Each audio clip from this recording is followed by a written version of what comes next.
የኔ ልል አብረን የምንሆንበት ጊዜ በጣም ይናፍቀኛል።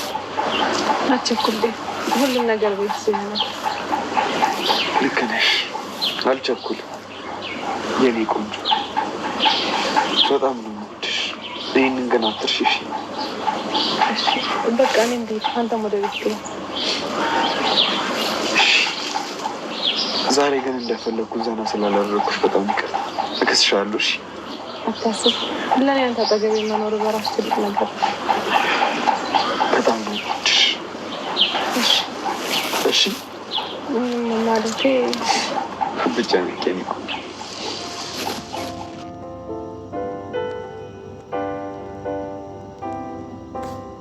የምትቆርጥ አይመስለኝም። ምን ነው ፈራሽ እንዴ? እንዴ ለምንድን ነው የምፈራው? ይኸውልሽ ደግሞ በጣም አምሮብሻል። አመሰግናለሁ። ያ ቤት ሳቅሽን ቀምቶሽ ነበር ማለት ነው። ያው የፍቅርን ጸባይ ታውቀው የለ? በደንብ አውቀዋለሁ። ከፍቅር ጋር ያንን ነገር ማለፍ በራሱ ጠንካራ መሆኑን ይጠይቃል። አንቺ ደግሞ ጠንካራ ሴት ስለሆንሽ ነው ሁሉ ነገር ይሆናል። እንደዛ ነው ብለህ ነው? አዎ። ዲቪ ቲና ምን እያደረግሽ ነው? ቆይ ምን እየሆንሽ ነው? ዲቪ ቆይ አንተን ፍለጋ እኔ እንደዚህ መሰቃየት አለብኝ? ለምን ፈለግሽ? ናፍቀኸኝ ነዋ። ቆይ አንተ ሰው አይናፍቅህም? አንቺን ያዋራሽ የለም። ቆይ ምን ፈልገሽ ነው? ምን እየሆንሽ ነው ያለሽው? አንተን ብቻ ዲቪ፣ እኔ አንተን ብቻ ነው የምፈልገው። ማሚ እንኳን አንተን ፍለጋ እንደምመጣ ገብቷት ሁለተኛ እዚህ ቤት እንዳትመጪ ብላ አባረረችኝ። ደግ አደረገች። ስሚኝ፣ ጓደኛሽ እህቴ ልጁ ነች። እሺ እኔ አይደለሁም። ለምንድን ነው ረስተሃቸው ነው ዲቪ? የምን ጥሩ ጊዜ? የበፊት ጥሩ ጊዜያቶች ናቸው።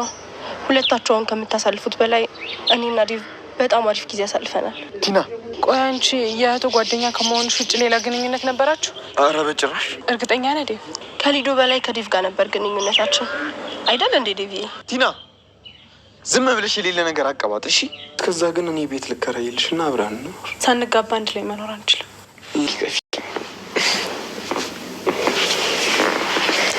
ለምን እንደመጣው ገምቼ። እኔ እንጃ ለምንድን ነው የመጣው? በጣም ናፍቀሽ።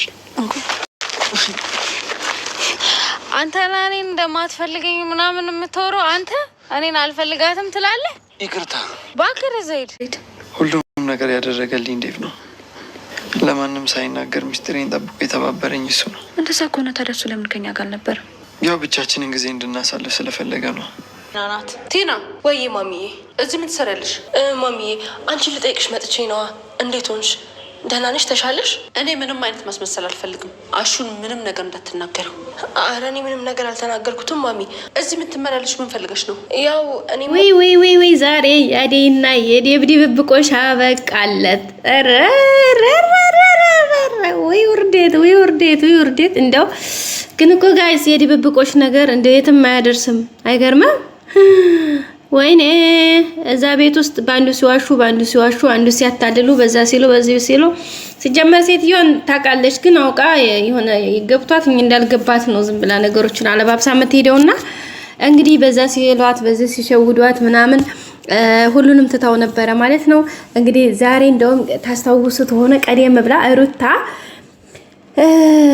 አዴስ መሽም እንዳፈቀደዋ እንደው ዴቭን ከዚህ ከቤት ባላስወጣችብን አላት። እንዴ አዴም ምን ቤት ነውና ነው የሚወጣው ምናምን ስትላት እናትየዋ አይ እንደው አልኩ እንጂ ማሚ ምናምን አለኝና ነገሩን ቀየሰችው ማለት ነው። ያው ሩታ ያስችላትም ታውቃላችሁ ለነገሮች።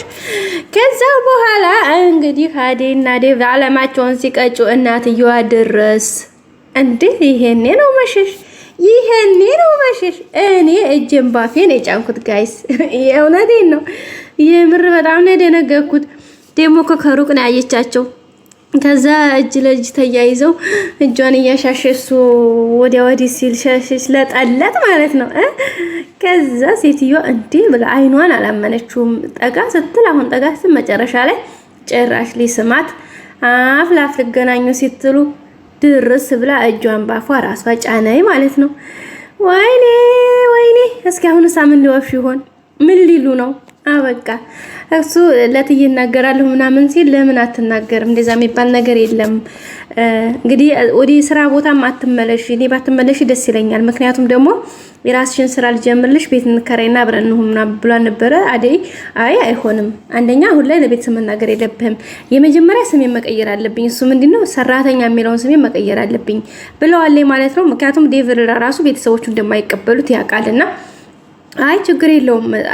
እሱማ ልክ ነሽ አላት። ኦኬ ለካ ይሄን እያወቅህ ነው እንዴ ታዲያ አብረን ነው እያልክ የምትለኝ ምናምን ብላ እሷም እዚህ ጋር የሆነ ነገር ላይ ጥቦሰዴ ማለት ነው።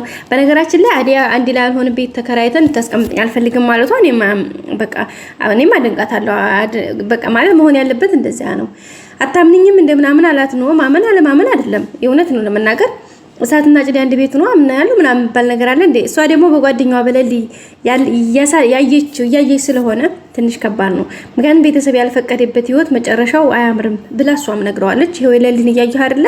ቤተሰቦቹ የኤላ ቤተሰቦች በፊት እንደምታውቁት ለሊን እንዳገባ ፈቃድ አልነበራቸውም። እነሱ የፈለጓትን የመረጡለትን ልጅ እንዲያገባ ነው እነሱ የሚፈልጉት የነበረው። እሱም ቢብሎ ነው እንግዲህ ማለት እሺ ብሎ ከዛ እንደገና ለሊን ሲያገኝ አጋጣሚ እሱ ሐሳቡን ቀየረና ከለሊ ጋር ህይወት ጀመረ ማለት ነው። ግን መጨረሻው አላመረም። መጨረሻው ምንድነው የሆነው? ቤተሰብ ያለውድ በግዱ በቃ ወደዛችኛቱ ልጅ እንዲገባ አደረጉት። ምንም ሳይል ይሄው ለሊን ሜዳ ላይ ጥሏት ሄደ። እነሱን ነገር ስለምትፈራ አደይም ከሱ ራሱ የሆነ ትምህርት ወስዳለችና ሲቀጥል ደግሞ አንድ ሴት ልጅ ነው ወንድ ሳይገባ አንድ ቤት መሆን እንደማይችሉ እሷን በደም ጥንቅቅ አድርጋ ታውቃለችና በዛ ምክንያት ሁለተኛ ደግሞ ዋናው ነጥቡ የዴቭ ቤተሰቦች አደይ እንደማይቀበሏት እሷም ታውቃለች። ሌላውም ያውቃል። ምክንያቱም በዙሪያው ያሉት ሰዎች ከፍቅር ጀምሮ በቃ ሙሉ ቤት ውስጥ ያሉት ሰዎች በጣም ነው እሷን ማለት ምንም የሚያንሳት ሴት አይደለችም። እንደውም ከሁሉም በላይ ናት። ከፍቅርም ከሩታም ብቻ ከሁሉም ሰዎች በላይ ነች አደይ። ግን ደግሞ ቤተሰብ ሰራተኛ የሚለውን ነገር ስሜን መቀየር አለብኝ ያለችው አማርኛ በጣም ነው ሜን ፖይንት በቃ ዋና ነጥብ ነው ይሄ ጋይስ ታውቃላችሁ። እና በዛ ምክንያት እንግዲህ ያው እሷና እሱ እንደዛ ያነበርሽ ካልሽ በቃ ካንቺ እንትን አልወጣም መብትሽን አከብራለሁኝ ብሏት ነበር ዴቭም እንግዲህ እውነት ለመናገር አደይ የምትለውን ነገሩን ይሰማል እሱም እና እሱ እንድትመለስ ፈቃዱ አልነበረም። ግን እሷ መመለስ ፈልጋለች። ያው የሥራ ያው ባለፈው ትንሽ ጊዜ ያስፈልገኛል ብላ ነው እናትየዋን የመለሰቻት። አሹ ዛሬ ራሱ እናትየዋን ሲጠይቃት አይ ችግር የለውም እንግዲህ ጊዜ ያስፈልገኛል ብላለች። ምክንያቱም ትንሽ ውስጧ ስለተረበሸ ስለሱ ነገር አመቻችታ ትመጣለች ብለን ተስፋ እናደርጋለን ነበር ያለችው እናትየዋ ማለት ነው። ሩታ እንደውም በሷ ከዛ ከዴቭ ጋር ፍቅሯን እየቀጨችኝ እዚህ ባዶ ቤት። ስለዚህ ማሚም ግዴታ ይሄን ነገር ማወቅ አለባት። ከዛ ሲቀጥል አዲስ ሰራተኛ ሌላ ሰራተኛ መቅጠር አለባት። እኛ በራ ማለቅ የለብንም ማለት ነው። በዛም እንግዲህ አሹ እንዴት ታደርጊያለሽ እትዬ? እነሱ በራሳቸው መንገድ ያሳውቋት እንጂ አንቺ ለምን እነሱ ሚስጥር አድርጋ ያዙት ነገር ለምን ታሳውቂያለሽ ብሎ እንግዲህ አሹ ሲቆጣት ነው እንደገና ሩታም ደንገጥ ብላ እሺ በቃ ብላ የተወቹ ማለት ነው። እንግዲህ ሴት ማሚ ወይም ታለም ነው የሚላት ዴቭ ወይም የፍቅር እናት እንግዲህ አደይና ዴቭ በራሳቸው መንገድ ሲዝናኑ ፏፈሽ ሲሉ ደርሳባቸው አለ ማለት ነው። እስኪ አሁንስ ምን ዋሽታ ያልፉ ይሆን? አሁንማ የመጨረሻ ነው በቃ። አሁን በእርግጠኝነት ዴቭ እንግዲህ ሁሉም ነገር ፍርጥርጥ አድርጎ እንደሚነግራት አልጠራጠርም። አደይ ግን በጣም ነው የምትደነግጠው፣ ደንግጣለች። ሲቀጥል ደግሞ ዴቭ አሁንም ደግሞ ሊዋሽ ነው። ምክንያቱም ሊሳሳሙ ሲሉ አይታችኋል ያስላፍ ከዛስ እጅና እጇን በጣትና በጣቱ ሰክቶ ይዞ እንትን ብሏል። ከዛስ ሊዋሽ ነው እዚህ። ኧረ የለም መዋሸት። አሁን ሁሉም ነገር አፍረጥርጦ እንደሚናገር ከዛም በኋላ እንግዲህ ወደ ቤተሰብ እንደሚሄድ ነገር ይሹና በቃ የሚስተካከልበት መንገድ ነው ብዬ ተስፋ አደርጋለሁኝ። እንግዲህ አሁን እሷ ታወቀች። ከዛ በኋላ ቤተሰብ እንዲፈቅድና እሱም ቤተሰብ እንዲልክ ነገሮች እንዲመቻቹ ታደርጋለህ ብዬ ተስፋ አደርጋለሁኝ። እስኪ እናንተ ሀሳብ አስተያየታችሁን በኮሜንት አስቀምጡ ጋይሶች ውዶች። የእውነት እኔ በጣም ነው ደስ ያለኝ እንዲገወቀችባቸው። ለምን እነሱ በቃ የራሳቸውን ህይወት እንዲጀምሩ ካለኝ የጉጉት አንጻር ማለት ነው።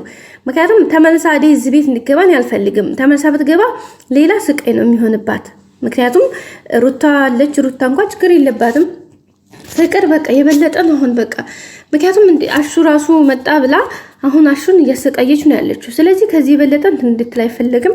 አሹ ደግሞ በጣም ነበር ያሳዘነኝ ባለፈው ክፍል። አሁን እግዚአብሔር ይመስገን ምንም ሳትሆን ሴትዮዋም ትምላለች። ሌላዋ ደግሞ ቺቲና የምትባል ዛሬ ግን እናትየዋ አስጠንቅቃታለች። ከዛሬ በኋላ ካለምንም ምክንያት እዚህ ቤት እንዳትመጪ ብላ አስጠንቅቃታለች። እንግዲህ ከዛም ሄዳ ዱር ላይ እንግዲህ ዴብ ላይ ሄዳ ተንጠልጥላ ነበረ።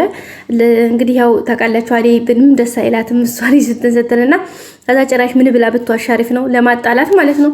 የዱሮ ያሳለፍነው ፍቅራችን በዚህ ያን ረሳኸው በቃ እንደዛ ጊዜ ምናምን እንዴ ከበፊትም የሆነ እናንተ ግንኙነት አላችሁ እንዴ ምናምን አለች ማለት ነው። አሬ የለም ደስ ይላል ዴቭ አዴ በቃ እንደው ይሄ ነገር ሌላ አለ ማለት ነው ምናምን ብላ ልቧ ቅር ብሎ ነበረ። ከዛ ግን ምንም እንትን አላለችም። እሺ በቃ ብላን የተመለሰችው ማለት ነው። ሌላ እንግዲህ ኤላና ለሊና ባቡሬ ያው አሪፍ ግንኙነት ነው ያላቸው። ባቡሬ በቃ ካጠገቧ እንዲጠፋ ምናምን አትፈልግም ለሊ ያኔ ከፍቅር አንፃር ሳይሆን ከእንትን ነው። ዛሬ ደግሞ ዳይመንድ እንግዲህ ለሮማን ፍቅሩን ሊገልጽላት ሲል እንግዲህ ኪንጎ የራሱን ፍቅረኛ ዛጋ እያበሳጨ መጥቶ እንግዲህ ድንገት አቋርጧቸዋል ማለት ነው። እንግዲህ በቀጣይ አዴና ዴቭ ትክክለኛውን ነገር ተናግረው የራሳቸውን ህይወት የሚጀምሩበት ጉዞ ላይ እንግሊዝሱን ቪዲዮ ይዘን እንመጣለን። እስከዛ ሰብስክራይብ ላይክ እያደረጋችሁ ቤተሰቦች ላይክ እስካሁን ያደርጋችሁ ሰዎች ላይክ አድርጉ ጋይስ። ስለምታበረታቱ ሁሌም አመሰግናለሁ። መልካም ቆይታ